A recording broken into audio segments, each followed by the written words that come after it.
Hi,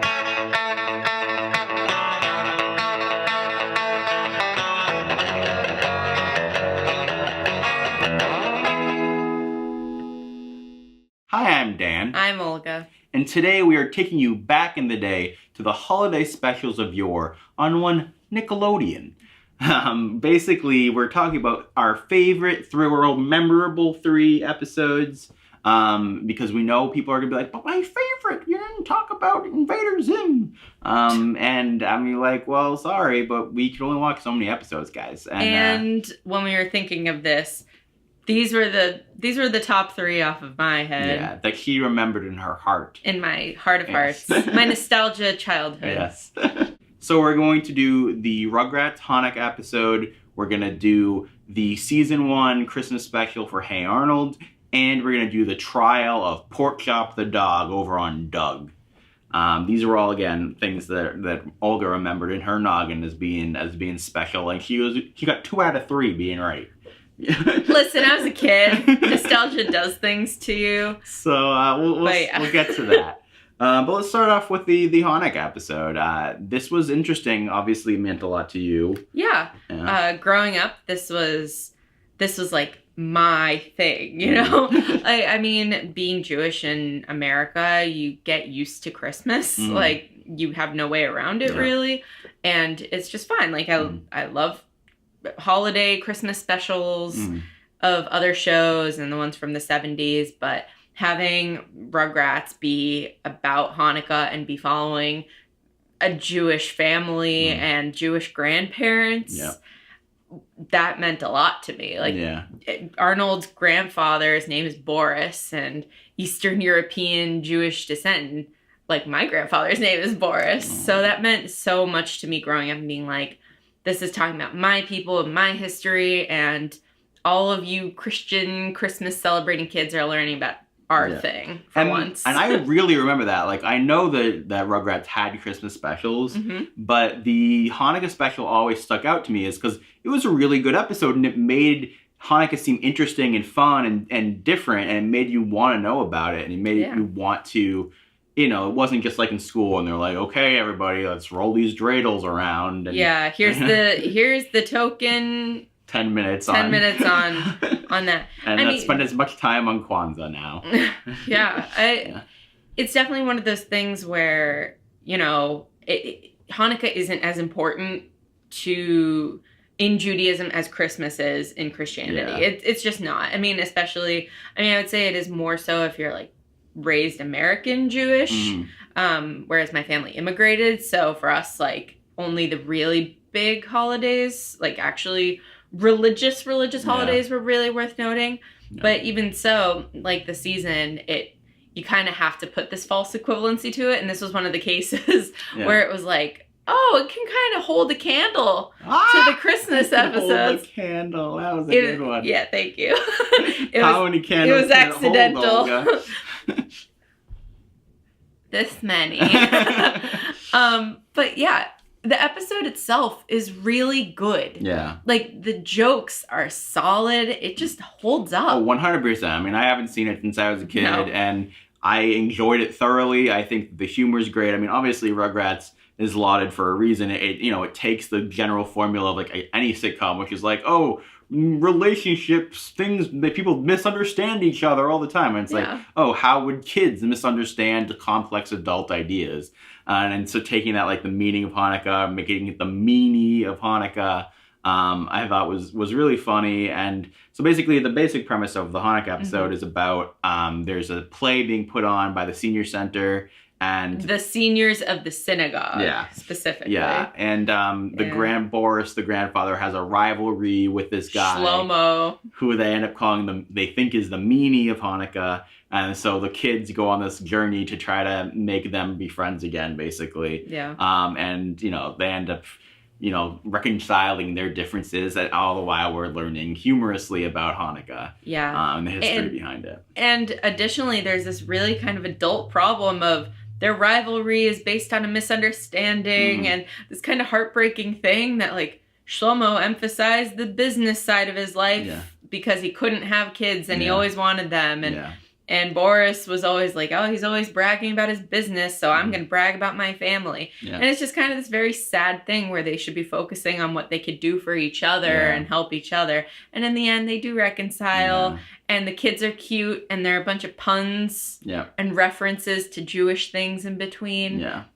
And it's nice. Yeah, and something that I really appreciated about this, especially in going into Hey Arnold, how these are kind of like very special episodes where they're talking about like deeper topics or whatever, but all the while it's still fun. Like it's like there's a real story there. It's not just, okay, everybody sit down as we teach you a lesson. Yeah. You know, there's a lot of hijinks ensuing, and there's humor for kids and there's humor for adults.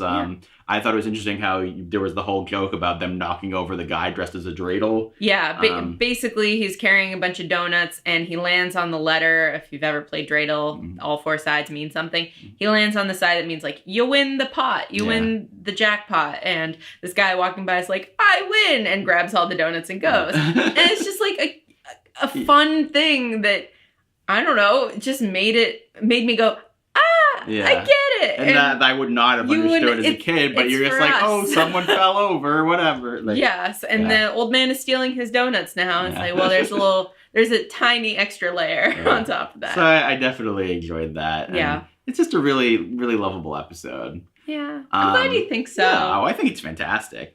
And then we lead into a very interesting episode, the Hey Arnold Christmas episode. So did you remember this? That it existed? Yes. Did you remember this episode? I didn't until I was watching it. Okay. And then I was like, yes, I remember this episode, and it's a meaningful episode. Yeah. So the crux of this, do you want to go? I was just going to say, this one stuck with me. Like, when I think about Hey Arnold, this episode was always up there, which I think is not that common for people.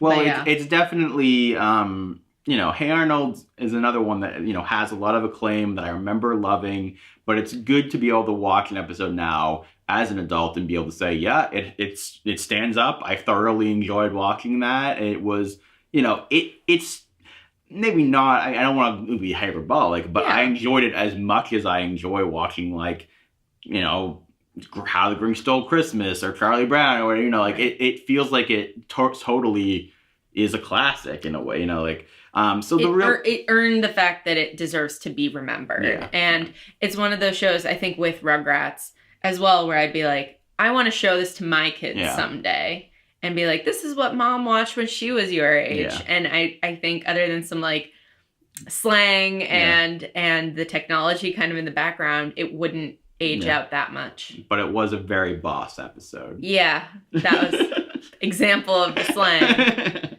Courtesy of Helga. Yeah, your doppelganger. Oh God, growing up, I was called Helga like every damn day of my childhood life. Damn you, Hey Arnold. Damn you. She had a sister named Olga and everything. Anyway, back to the episode itself. So what's the premise here? The premise is that all the boarders at Arnold's grandparents' boarding house, they're doing Secret Santa. Arnold gets his neighbor, Mr. Wynn, and he's trying to find out why Mr. Wynn is always sad around this season. And he finds out that during, like, many years ago, so approximately 20 years ago, it seems, Mr. Wynn is from a country. An undisclosed warring country. Yes, it's Vietnam. And to give his daughter a future, he has to give her up, or he chooses to give her up to American soldiers for them to take her out. Yeah. And he is separated from her for all these years, and it takes him 20 years to leave that country and go to the city where he knows that she was taken, but he's never been able to find her. So Arnold decides that his Christmas present to Mr. Wynn will be to reunite them. Yeah, so kind-hearted soul that he is, with the hope of miracles and the belief in the impossible, he and his buddy go down to the Hall of Records and such. They meet a grumpy old, bureaucrat who's like, I don't know, I got all the work to do. And so they do all of his Christmas shopping for him in exchange for him helping them find Wynn's daughter. A problem is, gee whiz, they can't get the very special item that he needs for his Christmas list. Spumoni snow boots. These are choice items. Oh my God. Do you know how badly I wanted those boots when I was a kid? I was like, these are from that episode. And seeing them again, I was like, that's exactly how I remembered them animated, like red and gold and white fur. I'm going to buy you some. Please don't. They're garish. So, Uggs of their time. Honestly, though. So the funny event that occurs is that meanwhile, Helga is, he's a money-grubbing consumer. For her, the importance of Christmas is the presents. Yeah. And all she wanted are these boots. Mm. And all she wanted is to show her love for Arnold by getting him the perfect present in the store. Yeah. And, well, wouldn't you know? It's the same. The moral dilemma. She even says it. She says it. So, the whole thing here is that she ends up having to sacrifice what she wanted to make other people happy. And she ends up getting them to the grumpy old dude. Then the reuniting happens, and it's all very nice. And it's very sweet and nice. And, I mean, I remember as a kid being like, thinking this was one of the most beautiful, like, bittersweet things ever. And I'm just like, that's nice. Like, it's a nice introduction into that for kids. Yeah. Yeah, I mean, I certainly think it would have been nice if they could get into more specifics about the Vietnam War. But they still, it's an emotional story. They give it more than just the normal, they give it a cultural spin that's more than just a normal Christmas story. Yeah. While still working in that framework of, Helga has the very classic, character arc here. Yeah. But the choice and everything. But I mean, this was my first introduction to the idea of, war, refugee, like making the choices of sacrificing. Of family. And learning about Vietnam indirectly. So once it came up in school, I was like, wait, that's like, this must be what they were talking about there. Yeah. So it was definitely interesting. It was great that they were trying something deeper. Yeah. And I think just the world of the show is likable. The characters, all the various characters and the cultures mixing and matching. I mean, there was something great about that show for sure. I'm pretty sure Hey Arnold takes place in an unnamed city. Mm. I think it's just the idea is it's a big city mix of like New York and Chicago. They never say it in this episode. Yeah. And those cities are full of characters and full of immigrant tales and they do show those on Hey Arnold. But this was the one where I was like, this is different. Yeah. And I think it was one of the early cases of being like, oh, it's an Asian person with an accent, but he's loved by his community. He's accepted and he's one of them. And it's the, again, like here we have, with Rugrats, it was like Jewish representation in that story. And then in this, it's like a history that not a lot of kids might know, but maybe kids whose parents came from there, it could even be that connecting point of my family left for the same reason. And I'm sure that was valuable to so many too. Yeah. So just really two very strong episodes that really hold up. Really hold up. They really hold up. Can we end there? Unlike this Doug episode that we're about to talk about, which Olga assured me was about the trials of a kid potentially losing his dog. Listen, I mean, that is the premise, right? That's the premise. So I just remembered it being about a boy and his dog. So Doug has his dog Pork Chop, who I forgot quite how goofy, and anthropomorphic. There we go. Yep.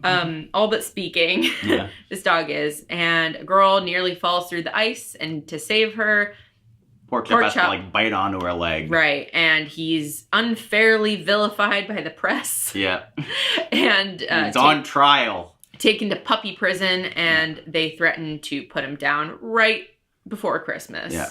So we have one Doug trying to rescue his pup. Ultimately, he's able to prove his innocence, and Pork Chop ends up saving the girl once again, and everybody realizes falls through thin ice on a lake. Everybody realizes what Pork Chop was doing in the first place.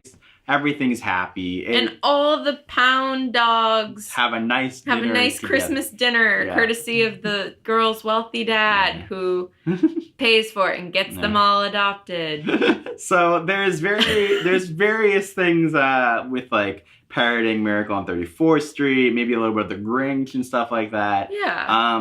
It's a fine episode. It's just that having watched it third after those first two, it was really a steep decline as far as like, okay, technically an intense, serious thing is happening in this episode. They show Doug standing in front of Porkchop's grave. It's like suddenly, what?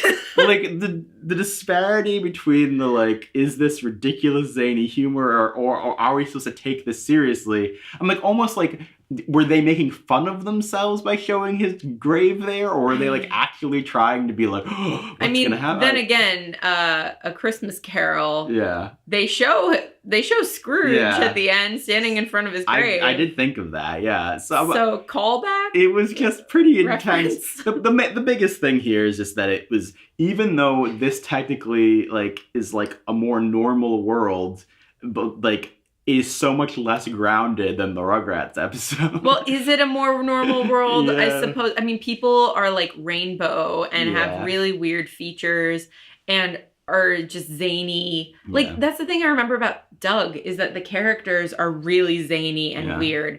I just kind of forgot about how zany and like what some of the bits on the show are. Like, Doug has these alter egos of like Quail Man, the superhero, and like an Indiana Jones type and a James Bond type.